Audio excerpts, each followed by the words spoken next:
Hey guys, welcome to My History of Comics. Big Mike here, and today I'm going to talk about Concrete. Why Concrete? It is one of my very favorite books because Paul Chadwick, the gentleman who writes and draws it, is an exceptionally talented cartoonist. Very, very good, detailed, exquisite art without sacrificing character or motion. And he created a character I really identify with. Which, if you know anything about Concrete, that might be some sort of warning flag for you. Like, oh, that's not a happy character. And kind of my ability to identify with Concrete goes back to my teenage years. First, a quick word about the character. He used to be a guy named Ron, a regular guy, or a comic book regular guy.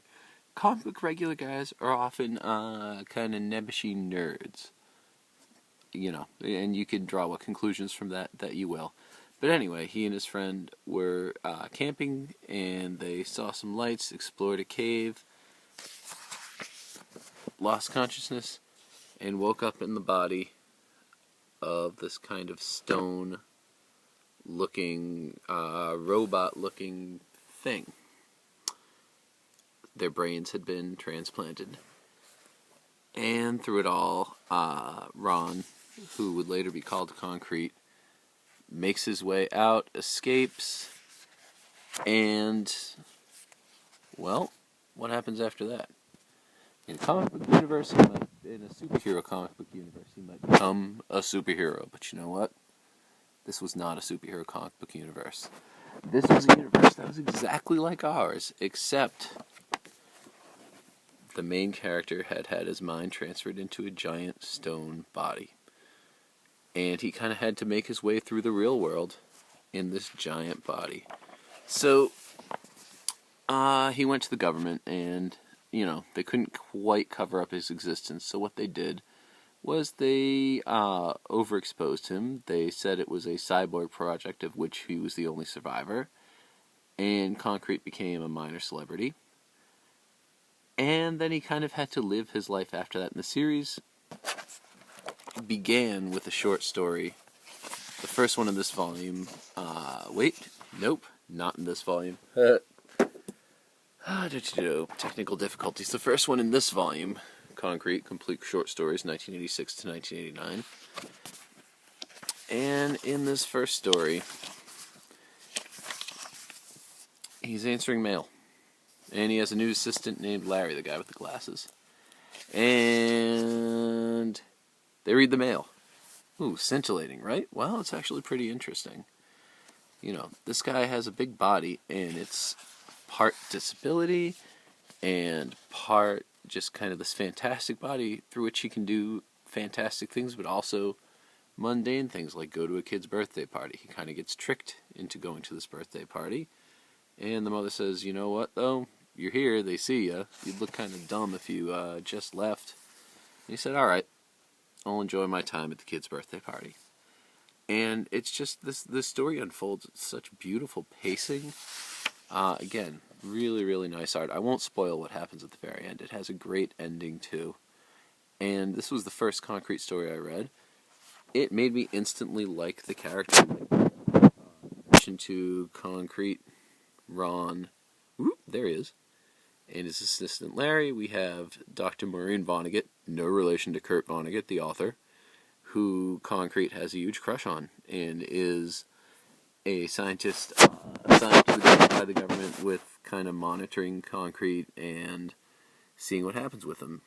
The relationship between Concrete and Maureen is interesting. She, for most of the series, kind of half ignores him, and he pines for her, and Larry kind of notices it all, and it's not a love triangle, but it's almost like a weird kind of attention triangle.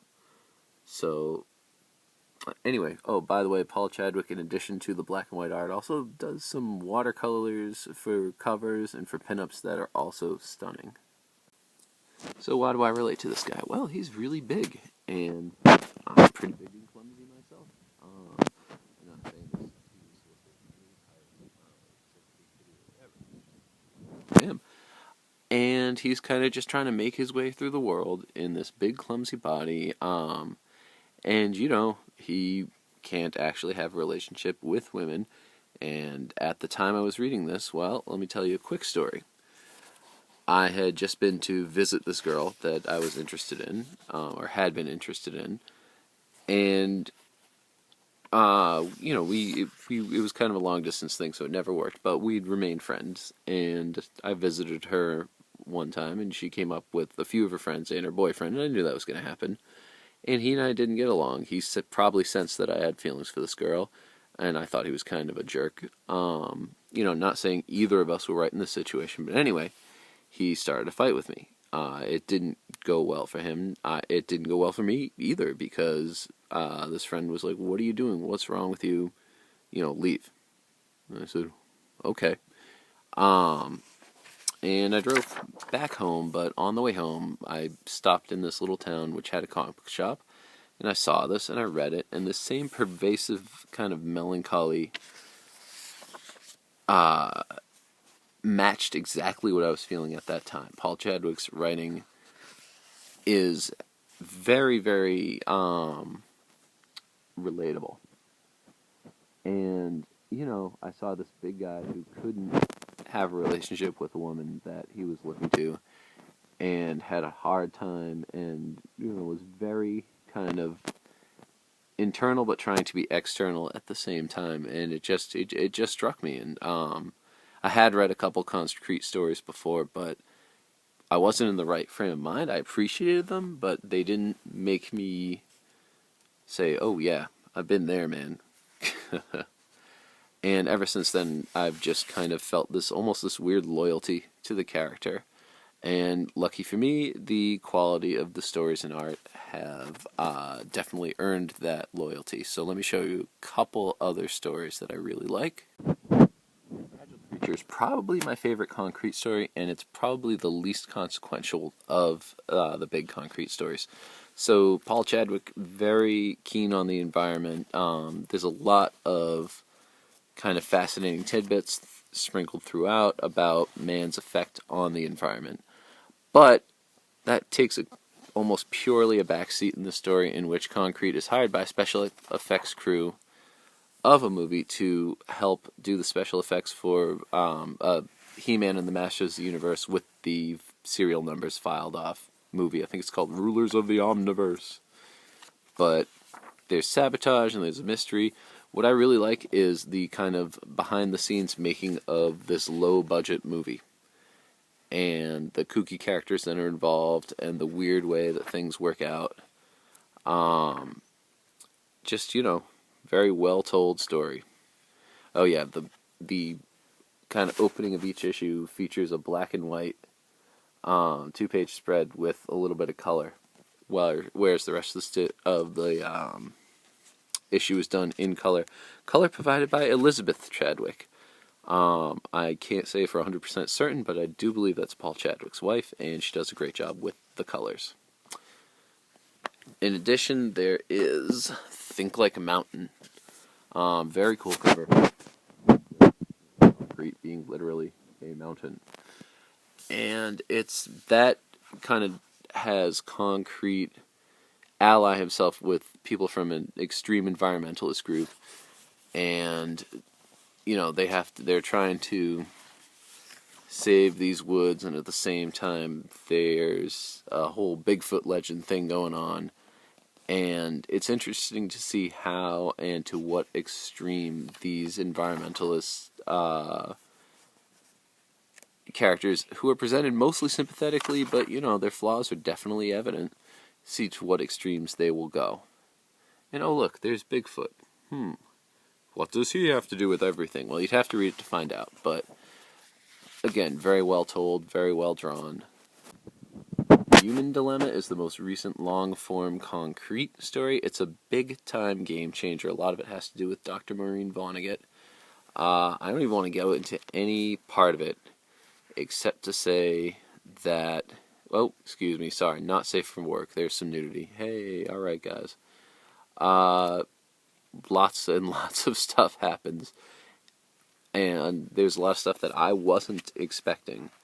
And there's a major plot development that I can't even hint at honestly. If you just read it, just read this book by this guy, read this series. Excellent stuff. His art is even tighter, I think, for this most recent story. Like I said, this most recent long-form story, excuse me, there were some recent short stories published in Dark Horse Presents, and those were collected in a one-shot. I can't remember the name of. They're pretty good, but I really want to know what happened after this. There's a big crack in Concrete's back. What happens with that? Again, read the story to find out. Just such assured storytelling. There's lots of words. It's a wordy book, but it doesn't get bogged down in it at the same time.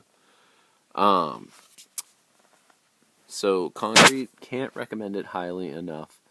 A comic I have personally related to. Again, yeah, there's a lot of melancholy, sadness, etc. in the book. That's not how I am or my life is, so don't worry about me. But do check out this book. Paul Chadwick, excellent writer and artist. And thanks for watching. If you like it, leave a comment, leave some thumbs up, and thanks again.